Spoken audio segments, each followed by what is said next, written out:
3వ అధ్యాయం కదా. బొచ్చు కత్తిరించబడిన మౌనంగా ఉన్న గొర్రె, ఎదుగో వదకు తేబడిన గొర్రె. అంటే ప్రవక్త యెషయా ప్రవక్త దినాల్లో, అంటే దేవుని ఆత్మ ద్వారా యెషయా ప్రవక్త ద్వారా ప్రవచించబడి, ఇదిగో దేవుని మరి అంటే మౌనంగా ఉన్న వదకు తేబడిన గొర్రె పిల్లని యెషయా ప్రవక్త కాలంలోని యేసుక్రీస్తు గురించి ఆయన గొర్రె పిల్లగాని యెషయా గ్రంథం 53 రాయబడింది. అదే విషయం మనం చూసినప్పుడు ఆ తర్వాత గొర్రె పిల్లగా యోహాను సువార్త 1:29 సువార్తికుడు యోహాను గారు, శిష్యుడైన యోహాను గారు, అపోస్తుల యోహాను గారు కూడా గొర్రె పిల్లగా సంబోధించారు. ఇప్పుడు అదే ప్రకటన గ్రంథంలోకి వచ్చేసరికల్లా ఇక్కడ ఆయన గొర్రె పిల్లగా మనం సంబోధించబడతా ఉన్నాడు. ఇక్కడ యేసుక్రీస్తు వారే అక్క గొర్రె పిల్లగా మనం చూస్తున్నాం. ఇప్పుడు గొర్రె పిల్ల అంటే ఆయన అక్షరార్థం గొర్రె పిల్ల కాదు, అలంకార రూపముగా గొర్రె పిల్లతో పోల్చు. ఎందుకు గొర్రె పిల్లతో పోల్చబడ్డాడంటే గొర్రె పిల్లకున్న మృదుత్వము, సాత్వికం అది హాని చేయదు. అది అందువలన యేసుక్రీస్తు వారు ఒక గొర్రె పిల్లతో పోల్చబడ్డాడు. చాలా మంది తెలియక ఆయన కలగంటారు. సరే, ఇక్కడ మనం చూస్తే గొర్రె పిల్ల వివాహ సమయం వచ్చింది. ఆయన భార్య తను తాను ఏం చేసిందంట? సిద్ధపరచుకొని ఉన్నది. అంటే ఇక్కడ భార్య అనే పదము మనం చూస్తే భౌతిక అక్షరార్థంగా కాదు, కానీ ఇక్కడ సంఘమును అక్కడ ఏమని పోల్చినంటే భార్యగా, లేదా మనం చూస్తే వధువుగా పోల్చబడింది. ఇంకా మనం చూస్తే యేసుక్రీస్తు సంఘం గురించి బైబిల్లో మనం చూద్దాం. పౌలు అపోస్తలుడు చూద్దాం, 2 కొరింథీ 11వ అధ్యాయం. ఏమని ఇక్కడ అంటే సంఘానికి ఏమైనా కొన్ని పేర్లు మనం చూద్దాం. యేసుక్రీస్తు వారికి చాలా పేర్లు ఉన్నాయి. అయితే ఇక్కడ మనము ఈ యొక్క పెండ్లి కుమార్తెగా, లేదా ఇక్కడ మనం చూస్తున్నాం కదా భార్యగా, ఇక్కడ మనము పౌలు గారు ఏమని సంబోధించాడు చూద్దాం. చూడండి, 2 కొరింథీ 11వ అధ్యాయం 2వ వచనం.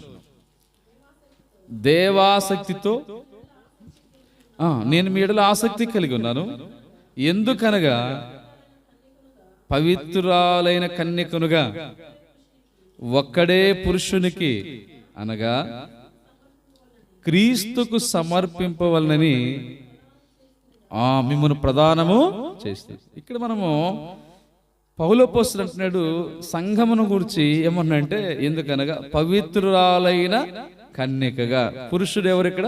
యేసుక్రీస్తు వారు, క్రీస్తుకు ఆయన. ఇక్కడ మరి సంఘము పవిత్రాలైన కన్యకతో పోల్చున్నాడు, కన్యకతో పోల్చబడింది.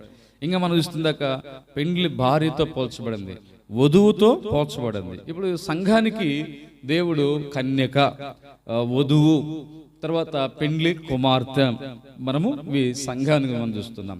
అదే సమయంలో ఇక్కడ పెండ్లి కుమార్తెగా చూస్తున్నాం. ఇక్కడ మనము యేసుక్రీస్తు ప్రభువారు ఈ పెండ్లి విందుకు పిలువబడిన వారు ధన్యులు అన్నారు. పెండ్లి కుమార్తెగా మనము సంఘము, పెండ్లి కుమార్తె ఈ సంఘము అంటే చూడండి. అందుకే యేసుక్రీస్తు ప్రభు సంఘం కొరకు ఏం చేస్తుందంటే ఆయన ఈ యొక్క సంఘమును ప్రేమించి, అది ఎఫెసీ 5:27 రాయబడినట్లు కలంకమైనను ముడతైనను డాగైన అది మచ్చనిది అది ఎట్టిది లేకుండా ఏం చేస్తాడంటే అది ఆయన వాక్యం అని ఉదక స్నానం చేత కడిగి పరిశుద్ధపరచుటకై. అంటే ఎందుకు? అక్కడ సంఘము ఎలాంటి ముడత, డాగు, మచ్చలేందిగా ఉండి అది వాక్యం ఉదక స్నానం చేత కడగబడి, అంటే యేసుక్రీస్తు వారు ఈ యొక్క పెండ్లి భార్య సంఘమును ఎలా సిద్ధపరుస్తుందంటే, అందుకే యేసు ప్రభువును అంగీకరించిన తర్వాత ఆయన మన ప్రియుని యందు ఎఫెసీ 1:7 ఆ ప్రియుని యందు మన పాపములకు అపరాధం, ఆయన రక్తం వల్ల మనకేం కలిగిందంట? మన అపరాధములకు క్షమాపణ, పాప క్షమాపణ. అంటే యేసుక్రీస్తు వారు ఏం చేసినంటే, మనం ఆయన విశ్వాసం ఇచ్చినప్పుడు, మన పాపములు ఒప్పుకున్నప్పుడు ఆ రక్తముతో మనల్ని కడిగి పరిశుద్ధపరిచినాడు, రక్తంతో విమోచించినాడు. ఇప్పుడు ఎఫెసీ 5:27 ప్రకారం వాక్యమైన ఉదక స్నానంతో కడిగి పవిత్రాలుగా నిర్మలంగా చేస్తున్నారు, ఏ మరక, మచ్చ, డాగు లేకుండా. అంటే చూడండి, యేసు ప్రభు రక్తంతో కడిగి పరిశుద్ధపరచుట, ఆ తర్వాత వాక్యము చేత మనల్ని కడిగి ఉదక స్నానం చేస్తున్నాడు. అంటే ఈ యొక్క పెండ్లి కుమార్తె సంఘమును దేవుడు ఎంతగా శుద్ధీకరించి పవిత్రపరిచి బాప్తిస్మ స్నానముతో, ఆత్మ సంబంధ పునర్జన్మ స్నానముతో కడిగి పరిశుద్ధపరిచి ఒక పెండ్లి కుమార్తెగా సంఘాన్ని సిద్ధపరుస్తున్నాడు. అందుకే పెండ్లి కుమార్తె ఎందుకు పోల్చబడింది? కన్యకతో పోల్చబడాడు. కన్యకతో, సంఘము కన్యకలాగా ఉంటాడు. అలాగే ఈ సంఘము పరిశుద్ధురాలైన మరి వధువుగా, పెండ్లి కుమార్తెగా, కనుక ప్రభువే శుద్ధీకరించి కడిగి పవిత్రపరచుకొని తన కొరకై వాక్య ఉదక స్నానము చేత రక్తముతో శుద్ధీకరించి తనకు ఒక పవిత్రమైన ఒక పెండ్లి వధువుగా చేసుకుంటున్నాడు. అందుకొరకు ప్రభు తను అప్పగించుకున్నట్టు మనం చూస్తున్నాం. అంటే ఇప్పుడు సంఘము ఒక పెండ్లి కుమార్తెగా, పెండ్లి వధువుగా, మరి కన్యకగా పోల్చబడు. ఇది మనం చూస్తాం. ఇది ఇక్కడ అంటే పెళ్లి కుమార్తె లేదా పెళ్లి వధువు సంఘము, కన్నిక, ఇది రెండోది. తర్వాత చూస్తాం. చూడండి సంఘము ఆయన ఎలాగ పోల్చున్నాడు మనం చూస్తే చూద్దాం. చూడండి సంఘము అనేగా, ఈ సంఘము ఎలాంటిదంటే పరిశుద్ధ గ్రంథంలో చూద్దాం. తిమోతికి రాసిన పత్రికలో సంఘము దేంతో పోల్చబడింది? మనం పెండ్లి కుమార్తెతో పోల్చబడింది, కన్యకతో, రెండోది కన్యకతో పోల్చబడింది. మూడోదిగా మనం చూస్తే తిమోతికి రాసిన పత్రిక, రెండవ పత్రిక, తిమోతికి రాసిన మొదటి పత్రిక 3వ అధ్యాయము సంఘము దేనితో పోల్చబడింది?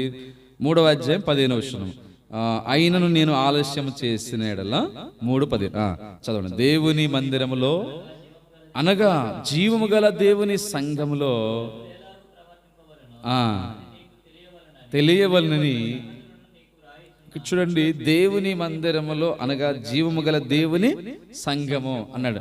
అంటే దేవుని మందిరం అన్నాడు, జీవము గల దేవుని సంఘము అన్నాడు. అంటే ఇప్పుడు సంఘం అంటే దేనితో పోల్చబడింది? ఇక్కడ దేవుని యొక్క మందిరముతో పోల్చబడింది, ఆత్మ సంబంధమైన మందిరం. అందుకే పేతురు పత్రికలో 2వ అధ్యాయం 5వ వచనంలో మీరు ఆత్మ సంబంధమైన సజీవమైన రాళ్ల వల్లే ఉండి ఆత్మ సంబంధమైన మందిరముగా మీరు కట్టబడుచున్నారు.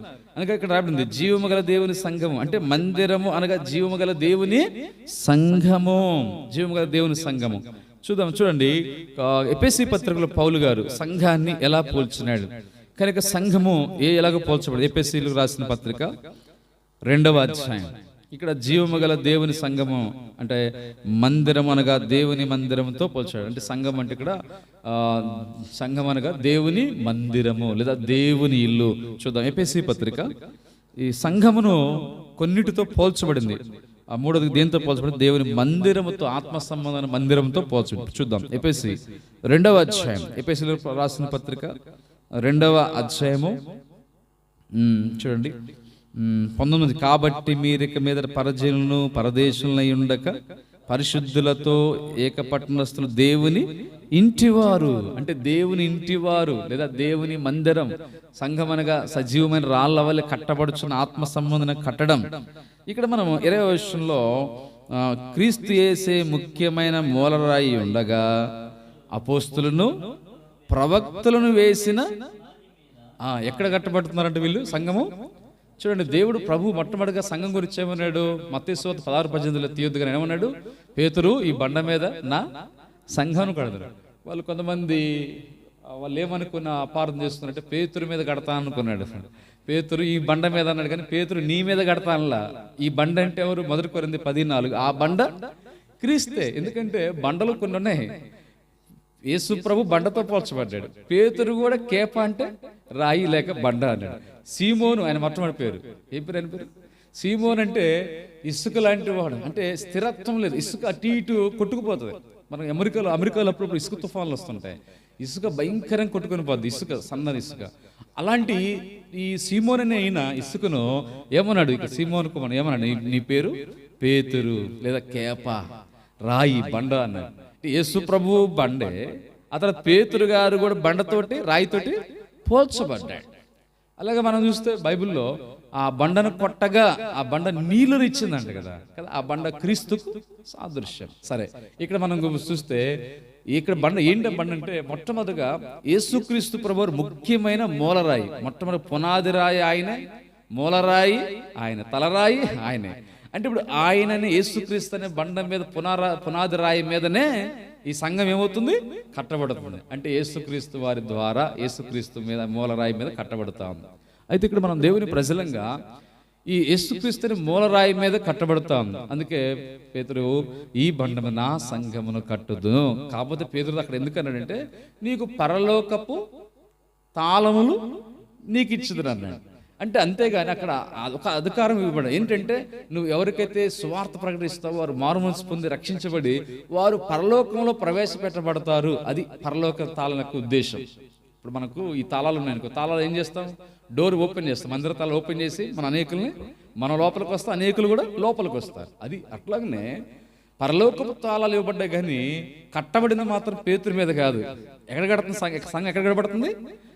యేసుక్రీస్తునే బండ మీద. కనుక ప్రభువు మీద మనం కట్టబడుతున్నాం ఆత్మీయంగా.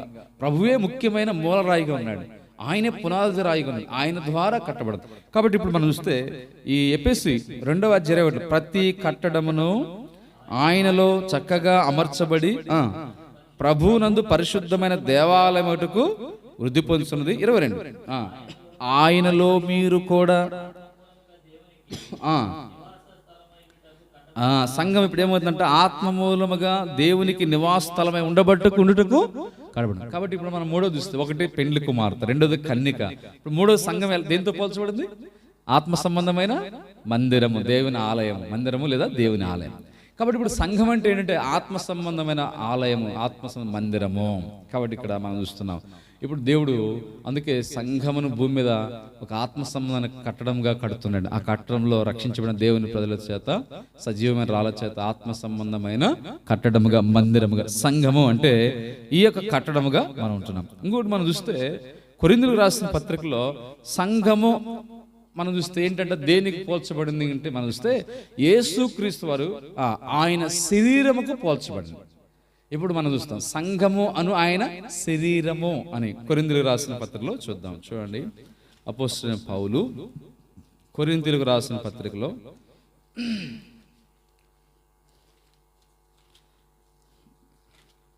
1 కొరింథీ 12వ అధ్యాయం 1 కొరింథీ 12వ అధ్యాయం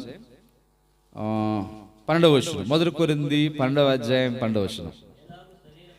ఎలాగు శరీరము ఏకమై ఉన్నను అనేకమైన అవయవములు కలిగి ఉన్నదో, ఎలాగూ శరీరం యొక్క అవయములన్నీ అనేకములైనను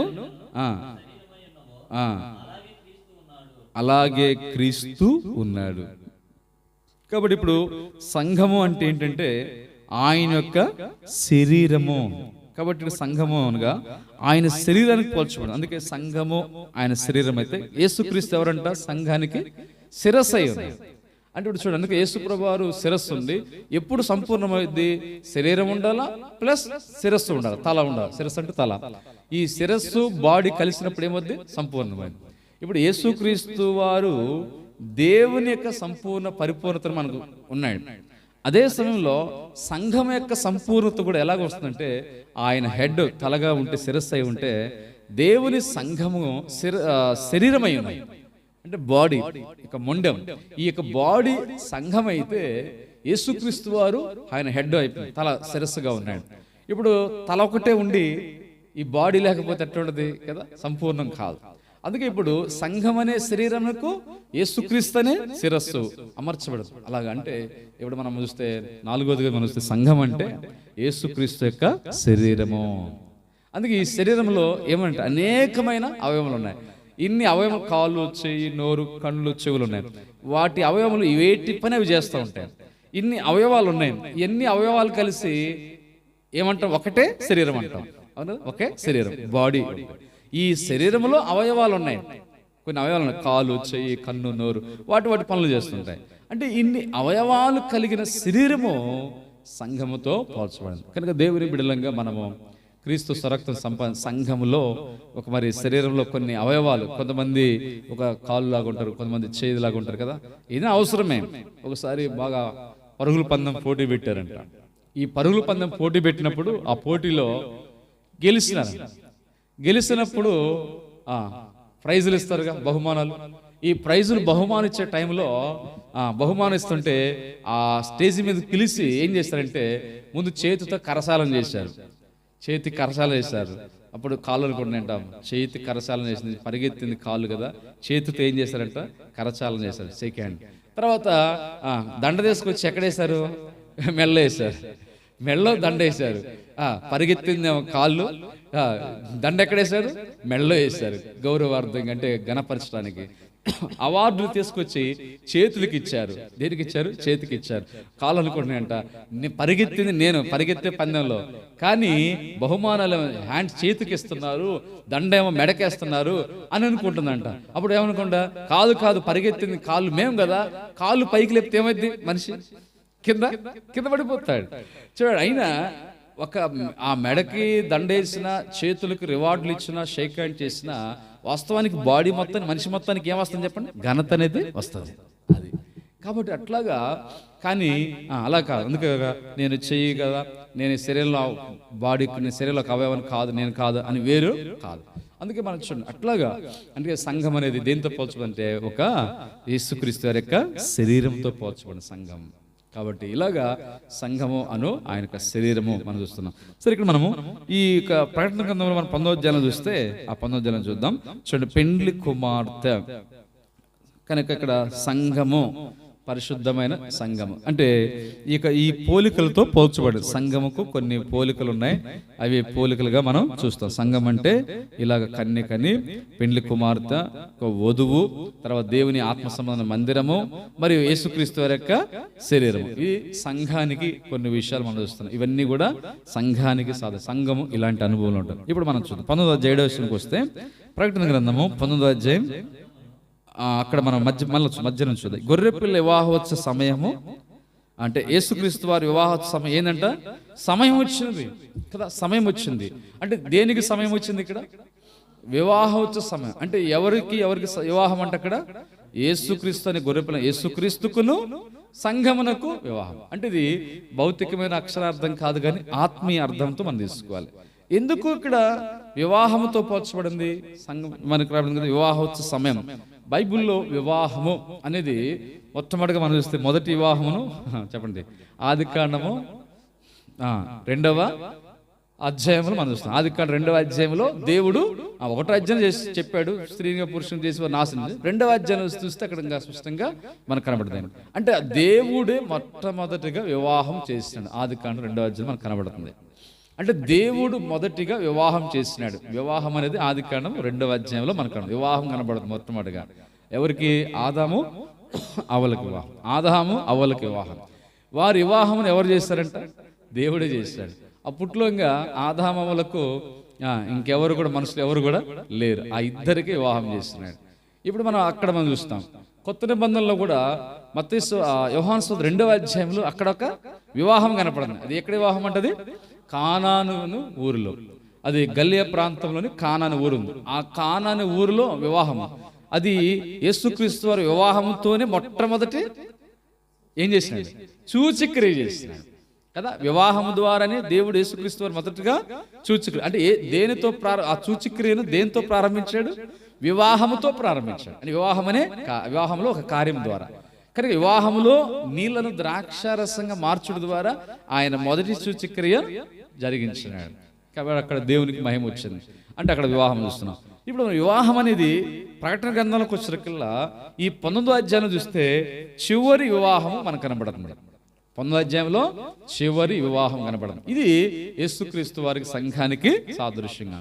కాబట్టి ఇది చివరి వివాహం. అంటే బైబిల్ గ్రంథము వివాహముతో ఆరంభమై ఆదికాండం 2వ అధ్యాయంలో ఇప్పుడు 19వ అధ్యాయం సరుకుల వివాహముతోనే ఏమవుతుంది? బైబిల్ గ్రంథం ముగించబడుతా ఉంది. కాబట్టి చూడండి, అక్కడేమో ఆదాములకు మొట్టమొదటి వారికి వివాహము. సూచక్రియలో చూస్తే కానాలో వివాహంతో ఒక సూచక్రియ. ఇక్కడ మన వివాహం చూస్తే ఇక్కడ యేసుక్రీస్తుకు సంఘమునకు వివాహం. కాబట్టి ఈ వివాహం అనేది ఏం చూస్తుంటే, ఒక దినమున యేసుక్రీస్తు వారు పెండ్లి కుమారుడుగా రాబోతున్నాడు. పెండ్లి కుమారుడుగా ఆయన రాబోతున్నాడు. వధువైన సంఘము కొరకు రాబోతున్నాడు. కాబట్టి పరిశుద్ధుడైన యేసుక్రీస్తు వారు మధ్యాకాశానికి వస్తాడు. మధ్యాకాశానికి వచ్చినప్పుడు సంఘము ఎత్తబడి 7 సంవత్సరాలు యేసుక్రీస్తుతో మధ్యాకాశంలో విందుంటది.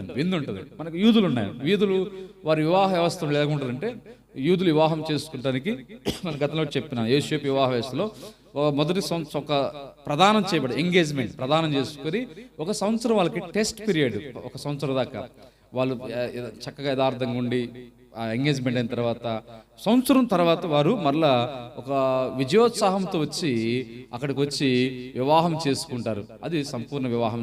సరే, అయితే ఇంకోటి మనం చూస్తే యూదులకు వివాహము విందు అనుకుంటుంది. వారికి వివాహం చేసుకున్న తర్వాత 7 రోజులు వారు విందు చేసుకుంటారు. ఎవరంటే యూదులు. మనకి వివాహం వేస్తారు ఆ రోజు ఒక్కరోజు మాత్రమే విందు చేస్తారు కదా, పెండ్లి విందు అంటారు. వివాహ విందు లేదా పెండ్లి విందు ఒక్కరోజే. కానీ యూదులకు 7 దినాలు విందు చేసుకుంటూ ఉంటారు. ఇప్పుడు యేసుక్రీస్తు వారు మధ్యాకాశంలో 7 సంవత్సరాలు ఏముందంట విందు. 7 సంవత్సరాలు విందు అంటే ఆ విందు సంతోషానికి గుర్తు. మధ్యాకాశం ఏం జరిగిద్దంటే యేసు ప్రభువును కలుసుకొనగానే మనం ప్రభువుని చూసినప్పుడు మనకేం కలిగిద్ది? గొప్ప సంతోషం కలిగిద్ది. ఒక దేవదూతను చూస్తేనే సంతోషం కలిగితే అంతెందుకు దైవజన్ భక్సింగ్ గారు చూసినప్పుడు సంతోషం కలుగుతుంటే అంతకంటే దేవదూత కంటే అందరికంటే గొప్పవాడు యేసుక్రీస్తు వారు కదా. అలాంటి మహాదేవుని అంతెందుకు మనం యేసుక్రీస్తు వారు పుట్టిన ఆ ప్రాంతము బెత్లెహేం ప్రాంతము లేదా ఆ ప్రాంతాలు తిరిగిన ప్రాంతము, పరిశుద్ధ స్థలం హోలీ ల్యాండ్ అని, ఇశ్రాయేల్ దేశం అని ఆ ప్రాంతానికి వెళ్ళిన వాళ్ళు ఎంతో సంతోషిస్తున్నారు. ఈ ప్రాంతంలోనే కదా యేసుప్రభు వారు పుట్టింది, ఈ ప్రాంతంలోనే కదా ప్రభువారు అనేక కార్యాలు చేసింది అని ఆ స్థలాల గురించి వాళ్ళు ఎంతో సంతోషంగా ఉప్పొంగిపోతున్నారు. అంటే దాన్ని చూసినప్పుడు వాస్తవమే, ఎందుకంటే యేసుక్రీస్తు వారు అలాంటి మహాదేవుడు కాబట్టి. దానికంటే గొప్ప సంతోషం అంటే ఉదయం డైరెక్ట్గా మనం మధ్యాకాశం ఏం చేస్తాం చెప్పండి? యేసు ప్రభుని చూస్తాం, ప్రభువుతో ఉంటాం. అక్కడ యేసు ప్రభువారు ఇక్కడ భూమి మీద మన ప్రభు కొరకు జీవించిన వారి కొరకే 7 సంవత్సరాలు అక్కడ బహుమానాలు ఇవ్వబడతాయి. 7 సంవత్సరాల్లో అక్కడ వారికి సిద్ధపరిచి జీతం తీసుకుని వస్తున్నాడు. బహుమానాలు సంతోషంతో మన ప్రభుని కలిగి ఉంటాం.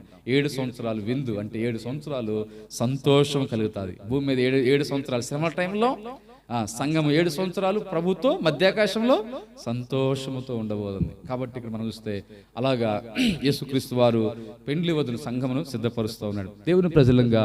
అయితే ఈ యేసుక్రీస్తు వారు రాబోతున్నారు, మనము ఆ పెండ్లి విందులోనికి ఉండాలి. అందుకే మన బైబిల్లో మత్తయి సువార్తలో 20వ అధ్యాయం అక్కడ ఏమంటే ఒక ఉపమానం చెప్పాడు. ఇదిగో రాజు ఉన్నాడు, రాజుకు కుమారుడు ఉన్నాడు, రాజుగారికి కుమారుడు ఉన్నాడు. రాజు ఏం చేసినట్ట, ఇదిగో రాజు కుమారుడికి ఏం చేయబోతున్నాడు? పెండ్లి చేయబోతున్నాడు. రాజకుమారుడికి పెండ్లి. అందుకే ఏం చేశాడు? తన దగ్గర దాసులు వాళ్ళని పంపించి మీరు వెళ్ళి నా కుమారుడు యొక్క పెండ్లి విందుకు వివాహ విందుకు అనేకులను పిలుచుకురండి, ఆహ్వానించండి అన్నాడు. ఇప్పుడు రాజుగారి కుమారుడి పెండ్లి, రాజకుమార్ అంటే రాకుమారుని పెండ్లి కదా. ఆ పెండ్లి విందుకు చాలా మందిని పంపించినప్పుడు చాలా మంది ఏం చేశారు? మొట్టమొదటిగా అనేకులు సాకులు చెప్పినారు, వాళ్ళు రానలేదు. కొంతమంది అయితే దాసులను కొట్టినారు కదా, వారు అవమానించారు, ఎగతాళి చేశారు. ఈ దినాల్లో యేసుక్రీస్తు వారినే ఆ మహా పెండ్లి విందుకు ఆ విందు కొరకే ఏం చేస్తున్నారంటే అనేకులు దేవుని దాసులు, సువార్థికులు, మిషనరీలు, పరిశుద్ధులు అనేకులు సువార్త చెబుతున్నప్పుడు చాలా మంది ఏం చేస్తారంటే తునీకరిస్తారు. కొంతమంది నిర్లక్ష్య పెడతారు, రారు, అంగీకరించరు, వ్యతిరేకిస్తారు, దూషిస్తారు, శిక్షిస్తారు. అంటే ఆ పెండ్లి విందుకు ఇప్పుడు మనం చూడండి, ఈ మొట్టమొదటిగా పెండ్లి విందు ఇక్కడ ఇది 2వ ఆహ్వానం. ఈ ప్రకటన గ్రంథం 19వ అధ్యాయం 2వ ఆహ్వానం, పెండ్లి విందుకు పిలువబడిన వారు. అంటే ఇది 2వ ఆహ్వానం. మొట్టమొదటి ఆహ్వానం ఎప్పుడు వచ్చింది? మనకు భూమి మీదనే ఉన్నప్పుడు మనకి ఏం చేసి రక్షణ పొందక మనకేం వచ్చింది? ఆహ్వానం వచ్చింది. ఏమని? ప్రయాసపడి భారం మోస్తున్న సమస్త జనులారా నా యొద్దకు రండి. అలాగే రాజకుమారుడు విందు కొరకు ఏం చేసినాడు? అనేకులు రండి ఆహ్వానించినాడు. పెండ్లి కుమారుడు విందు సిద్ధంగా. అక్కడ రాకుమారుడు పెండ్లి విందుకు పిలిచినప్పుడు మొట్టమొదటి రాకపోతే తర్వాత మరలా దాసును పంపించినప్పుడు ఆయా ఎక్కడికి పంపించినట్టు టైంలో అనేకమైన ఆ ప్రాంతాలకు, గుడ్డివారు, కుంటివారుకు, అనేక ఆ ప్రాంతాలకు వెళ్ళి అనేకులను పిలుచుకొని వచ్చినారంట. వచ్చిన తర్వాత చూస్తే ఆ పెండ్లి శాల అంతా ఏమైపోయింది చెప్పండి? జనములతోటి నింపబడింది, జన సమూహాలతో నిండిపోయింది. అక్కడికి వచ్చిన వారిలో ఒక వ్యక్తికి మాత్రము ఏమి లేవంట? పెళ్లి వస్త్రాలు. కనుక సరే, ఇక్కడ మనం గమనిస్తే ఏంటంటే మొట్టమొదటిసారి భూమి మీద యేసుక్రీస్తు వారు పిలుస్తున్నారు. యేసుక్రీస్తు వారు మన మొదటి ఆహ్వానం. ఈ మొదటి ఆహ్వానానికి ఎవరైతే లోబడి ఆ ఆహ్వానానికి స్పందించి మొదటి ఆహ్వానానికి వస్తారో కదా, అందుకే యేసుక్రీస్తు వారు పిలుస్తున్నాడు కదా. అందుకే బోధకుడు ఆయనని పిలుస్తున్నాడు. ఇప్పుడు ప్రభు ఏం చేస్తున్నాడు? భూమి మీద మనుషులందరినీ తన యొద్దకు ఆహ్వానం, సమస్త జిల్లారా నా యొద్దకు రండి అని పిలుస్తున్నాడు. ఇది మొదటి ఆహ్వానం. ఈ మొదటి ఆహ్వానానికి ఎవరైతే స్పందించకుండా నిర్లక్ష్య పెడతారో, వీరు అంగీకరించారో, తునీకరిస్తారో, వీరు 2వ ఆహ్వానంలోనికి వాళ్ళకి పిలుపు వాళ్ళకి లేదు. అర్థమవుతుందా? మొదటి ఆహ్వానాన్ని నిర్లక్ష్య పెట్టి తునీకరించిన వారు భూమి మీద, అంటే రక్షణ కొరకు బైబిల్లో యేసుక్రీస్తు వారు 3 రకాలుగా మనకు పిలుపులు కనుక, ఒకటి హైలీ కాలింగ్ అని, అంటే ఉన్నతమైన పిలుపు. తర్వాత హెవెన్లీ కాలింగ్, పరలోకపు పిలుపు. తర్వాత వస్తే హోలీ కాలింగ్, పరిశుద్ధమైన పిలుపు. 3 రకాలుగా మన దేవుడు ఉన్నతమైన పిలుపు, పరలోక సంబంధమైన పిలుపు, పరిశుద్ధమైన పిలుపుతో పిలుస్తున్నాడు. ఈ దినాల్లో సువార్త ద్వారా, దేవుని దాసుల అనేక రకాలుగా ప్రభు తన యొద్దకు అనేకులు పిలుస్తున్నాడు. అది రక్షణ కొరకును పిలుపు. ఇది మొట్టమొదటి పిలుపు. ఈ ఆహ్వానంకి పిలుపుకు ఎవరైతే లోబడి వచ్చి రక్షించబడి సంఘములో చేర్చబడతారో, రక్షించబడి పరిశుద్ధపరచబడి కడగబడి, పెండ్లి కుమారుడు ఏం చేస్తున్నారు, పెండ్లి కుమార్తెను చక్కగా నీళ్ళతో స్నానం చేయించి, మారు మనసు రక్షణ ఇచ్చి, బాప్తి స్నానం చేయించి చక్కగా పరిశుద్ధపరిచి, డాగు మచ్చ లేకుండా ఒక మంచి వధువుగా పెండ్లి కుమార్తెగా సిద్ధపరుస్తున్నాడు. అది సిద్ధపరిచేది పరిశుద్ధాత్మ దేవుడు. పెళ్లి కుమార్తెగా యేసు సంఘం మనం రక్షించబడి, మనం యేసుక్రీస్తు వారు ప్రియుడిగా రక్తం చెందించాడు. ఆయన వాక్యము చేత, పరిశుద్ధాత్మ దేవుని చేత ఇవన్నీ సిద్ధపాటుగలుగుతున్నాయి. అయితే ఇప్పుడు మొట్టమొదటికి ఆహ్వానానికి లోబడి వచ్చి ప్రభు దగ్గరికి వచ్చి రక్షించబడ్డారే, మారు మనసు పొంది రక్షించబడ్డారు, ఈ భూమి మీద ఉన్న రక్షించబడిన దేవుని ప్రజలందరూ, వీరిని సార్వత్రిక సంఘం అంటారు, యూనివర్సల్ చర్చ్. ఈ సార్వత్రిక సంఘమే ఇప్పుడు ఏమవుతుందంటే ఒక వధువు సంఘముగా చేయబడుతుంది. ఈ మొదటి పిలుపుకు లోబడి వచ్చిన వారందరూ రక్షించబడి దేవుని సంఘము, పెండ్లి కుమార్తె స్థానంలోకి వస్తున్నారు. ఇప్పుడు వీరికి పెండ్లి కుమార్తెకి ఏం చేస్తారంటే, ఇప్పుడు పెండ్లి విందుకు పిలువబడిన వారు, అంటే రెండవ పిలుపులోనికి, ఆహ్వానంలోనికి వీరు అర్హులవుతున్నారు. ఎవరు? మొట్టమొదటి పిలుపుకు లోబడి ప్రభు యొద్దకు వచ్చి రక్షించబడి దేవుని సంఘములో చేర్చబడ్డవారు. వీరికి రెండవ పిలుపులో ఆహ్వానం ఉంది, వారు పాలుభాగస్తులు. ఈ భూమి మీద మొట్టమొదటి పిలుపుకి యేసు ప్రభు దగ్గరకు రాకుండా, రక్షణ పొందకుండా మొదటి పిలుపుని ఎవరైతే నిర్లక్ష్య పెడుతున్నారో, ఈసారి రెండవ పిలుపు, రెండవ ఆహ్వానం, 19 అధ్యాయాల పిలుపు అందరిగా. అంటే మొట్టమొదటిగా అయితే సువార్తలు ఇప్పుడైతే అందరికీ ఆహ్వానం రక్షణ కొరకు. కానీ యేసుక్రీస్తు వారు మధ్యకాలం వచ్చే టైంలో పెండ్లి విందుకు మాత్రం అప్పుడు అందరికి మాత్రం కాదు. ఎవరికంటే రక్షించబడిన దేవుని సంఘమునకు మాత్రమే ఏముందంటే అక్కడ పెండ్లి విందులో పాలిభాగము, పెండ్లి విందుకు ఆహ్వానం. అప్పుడు వారికి మాత్రమే పిలుపు ఉంది, వారికి అర్హులు. ఈ రెండవ పిలుపు వారికే, ఈ రెండవ ఆహ్వానం వాళ్ళకే. కాబట్టి ఇప్పుడు చూడండి, ఆ పెండ్లి భార్య ఎలా సిద్ధపరచుకుందనంటే అక్కడ, అందుకే చూడండి, పెండ్లి భార్య తన్ను తాను సిద్ధపరచుకొని ఉన్నది. ఏం చేస్తుంది చెప్పండి? పెండ్లి భార్య సంఘం ఏం చేస్తుంది చెప్పండి? తను తాను సిద్ధపరచుకుంటున్నది. అంటే మనము ఇక్కడ ఒకటి, పరిశుద్ధాత్మ దేవుడు మనం సిద్ధపరుస్తాడు. ఉదాహరణ మనం చూస్తాం, బోయాజు, రూతు, నయోమి విషయాలు మనం చూస్తాం అక్కడ కదా. ఈ రూతు విషయంలో ఎవరు కేర్ తీసుకుంది, ఎవరు శ్రద్ధ తీసుకుందంటే ఫస్ట్ నయోమి తీసుకుంది. సరే, ఇక్కడ మనం చూస్తాం. తర్వాత అన్నిటి ఎస్తేరు విషయం మనం చూస్తాం. రాజు దగ్గరికి వెళ్ళి రాజుగా ఆమె పెండ్లికి భార్యగా చేయబడడానికి, వస్తీ స్థానంలో ఆమె రావడానికి కారణము అక్కడ మనం చూస్తే, ఏగేకి ఏం చేసిందామా? అప్పగించుకుంది. హేగే అప్పగించుకుంటే ఏగే ఏం చేశాడు? ఆమెనే సిద్ధపరిచాడు. ఎందుకంటే హేగే పని అది ఆయనది. ఎవరైతే కన్యకలందరూ వస్తారో వాళ్ళని సిద్ధపరిచి రాజు దగ్గరికి తీసుకొని, అంటే ముందు హేగే సిద్ధపరుస్తాడు. అందుకే ఆమె గురించి ఏంటంటే, ఆమె హేగకి అప్పగించుకొని ఏగే అలంకరణ తప్ప తను ఏ అలంకరణను కోరుకోలేదు. ఇప్పుడు ఏగే పరిశుద్ధాత్మకు సాదృశ్యంగా ఉన్నాడు. చూడండి, అంటే ఇప్పుడు మనము పరిశుద్ధాత్మ దేవుడు మనల్ని ఏం చేస్తున్నాడు? ఇప్పుడు ఈ దినాల్లో మనకి ఏం చేస్తున్నాడు? మనల్ని సిద్ధపరుస్తున్నాడు. పరిశుద్ధాత్మ దేవుడు చేసే పనులు కొన్ని ఉన్నాయి. యోహాను సువార్త 14-16 అధ్యాయాలు ఉంటాయి. ఏంటంటే పరిశుద్ధాత్మ దేవుడు పాపమును గూర్చి, నీతిని గూర్చి, తీర్పును గూర్చి మనల్ని ఏం చేస్తున్నాడు? ఒప్పింపజేస్తున్నాడు. ఇంకా పరిశుద్ధాత్మ దేవుడు ఇంకేం చేస్తున్నాడంటే, ఆయన వాక్యమును మనకు బోధిస్తున్నాడు, గైడ్ చేస్తున్నాడు, టీచింగ్ చేస్తున్నాడు. అలాగే పరిశుద్ధాత్మ దేవుడు మనల్ని సర్వసత్యములకు మనల్ని నడిపిస్తున్నాడు. ఇప్పుడు ఈ పరిశుద్ధాత్మ దేవుడే ఇప్పుడు మనకు కార్యం చేసేది ఎవరు? ఆ వాక్యాన్ని మనలో పనిచేసేది ఎవరు? పరిశుద్ధాత్మ దేవుడే.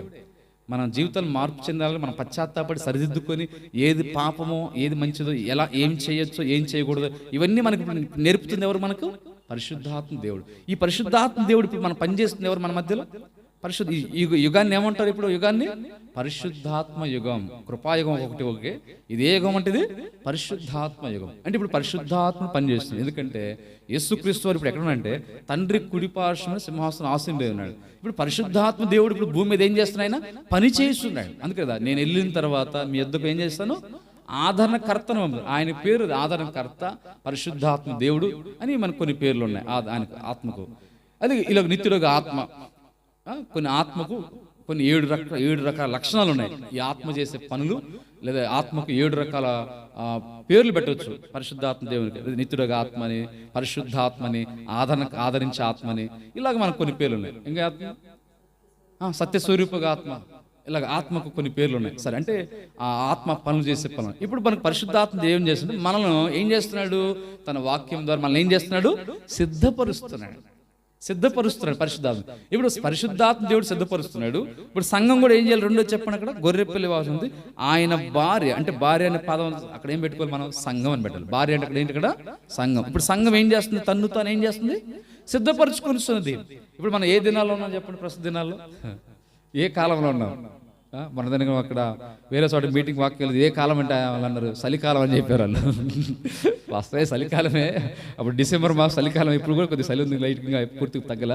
ఓకే, అంటే భౌతిక చలికాలమే, కానీ ఏ కాలం? ఆత్మీయంగా ఏ కాలం ఇది? సిద్ధపడే కాలము. చెప్పాలంటే ప్రభు రాకడ వచ్చే కాలం, ప్రభు రాకడ సమీపించిన కాలం ఇది. ప్రభు రాకడ కాలంలో ఉన్నాం, అవునా?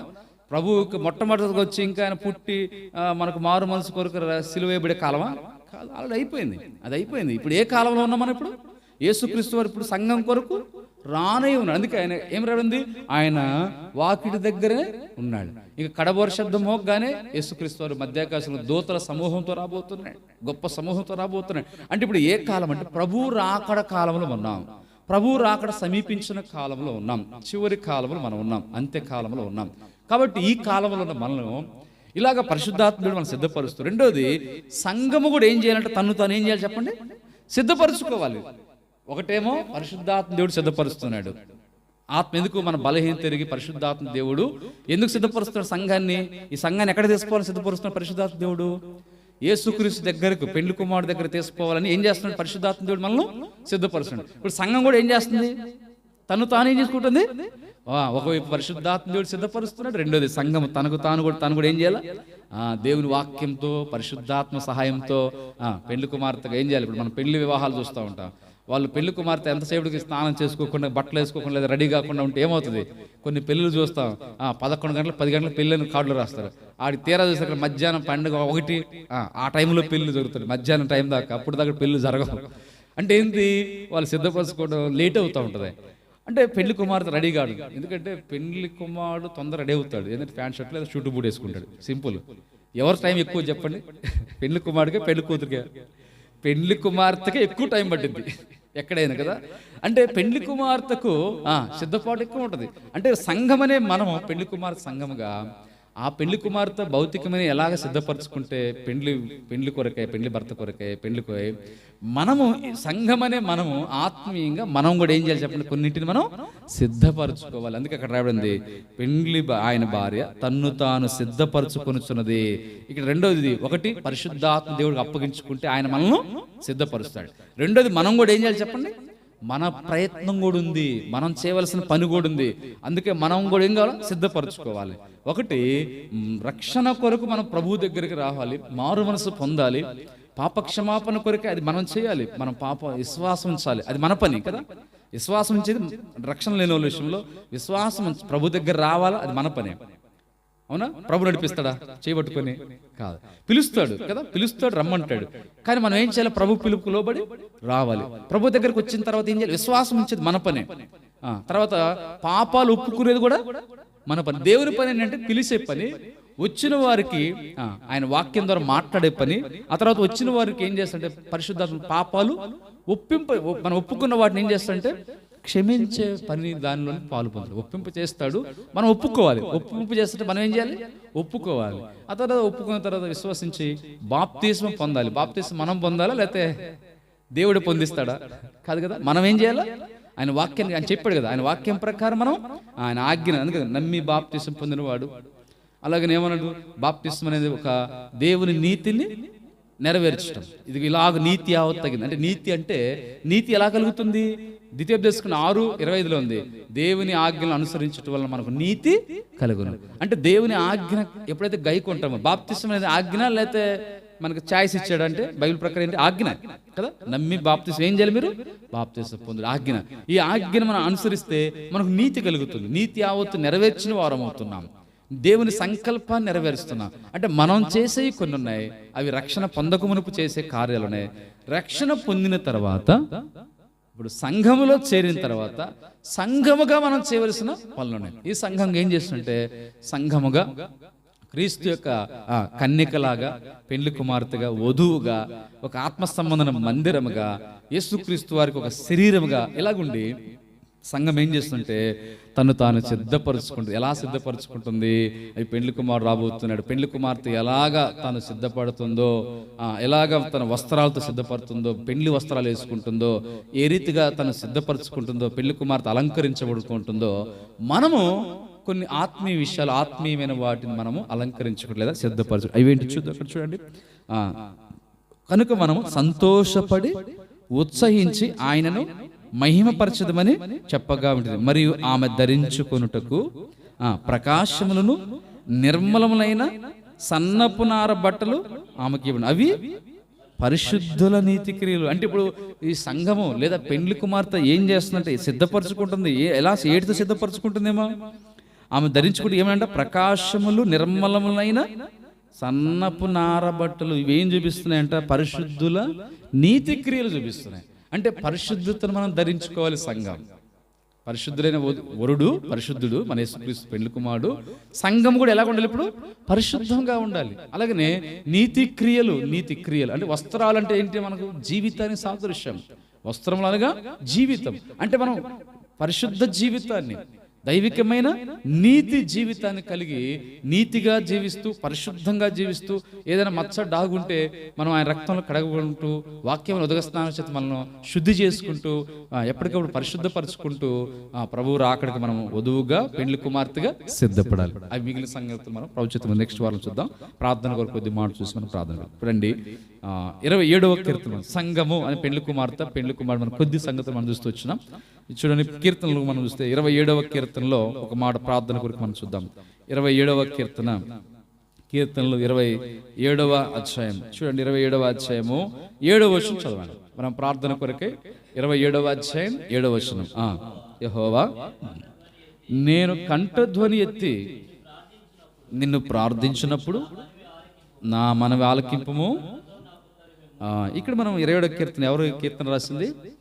రాజైన దావీదు కీర్తన మనం చూస్తున్నాం.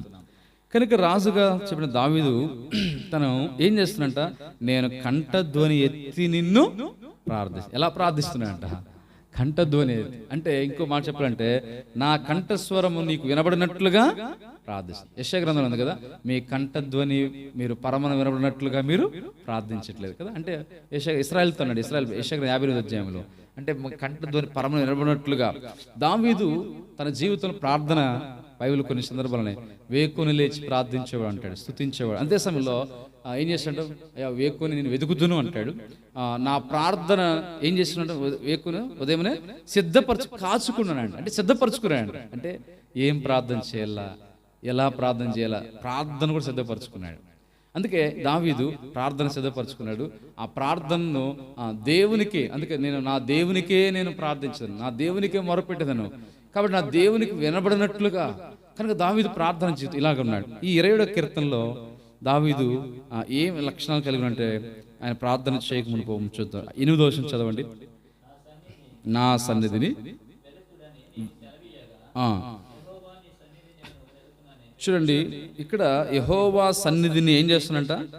వెతుకుతున్నాడు కదా. యెహోవా నీ సన్నిధిని వెతుకుతానని నా హృదయం. అంటే దావీదు ఇక్కడ ప్రార్థన చేస్తున్నాడు. ప్రార్థనతో పాటు దానికి కొన్ని లక్షణాలు ఉన్నాయి. ఒకటి, దేవుని సన్నిధిని వెతికేవాడు. అంటే ప్రభువు సన్నిధిని వెతుకుతున్నాడు. అంటే ప్రభువు సన్నిధి, ఆయన సన్నిధి నుంచి నేను ఎక్కడికి పోగలను కదా. ఆదికాండంలో మనం చూస్తాం దేవుని సన్నిధిని ఎక్కడ, అంటే దేవుని సన్నిధిలో ఉండేవాడు కూడా. మరి ఏమైనా చూస్తే దేవుని సన్నిధిలో నుండి ఏం చేశాడంట?